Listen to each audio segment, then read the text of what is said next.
ദീനീ ചിട്ടയിൽ വളരാൻ ശ്രദ്ധിക്കേണ്ട ചില കാര്യങ്ങൾ: 1. ധൈര്യം, സത്യസന്ധത, വിനയം എന്നിവ പഠിപ്പിക്കുക. 2. അവരെ അള്ളാഹുവിന്റെ അടിമകളായി വളർത്തുക. 3. കർത്തവ്യബോധവും ഉത്തരവാദിത്വവും പഠിപ്പിക്കുക. 4. എളിമയുള്ളവരാവാൻ ശീലിപ്പിക്കുക. 5.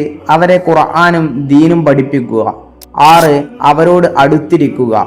7. തൻ്റെ കണ്ണുകളെ താഴ്ത്തണമെന്നും അവരുടെ ഔറത്ത് മറയ്ക്കണമെന്നും പഠിപ്പിക്കുക. 8. മുത്തുനബി സല്ലല്ലാഹു അലൈഹി വസല്ലമ തങ്ങളുടെ സ്വഭാവ ഗുണങ്ങളും ജീവചരിത്രങ്ങളും അവരെ പഠിപ്പിക്കുക. 9. അവരുടെ പിഴവുകളെ സ്നേഹത്തോടെ ശിക്ഷണം നടത്തുക. 10. നിസ്കാരത്തിന്റെ കാര്യത്തിൽ വിട്ടുവീഴ്ച ഇല്ലാത്തവരാക്കുക.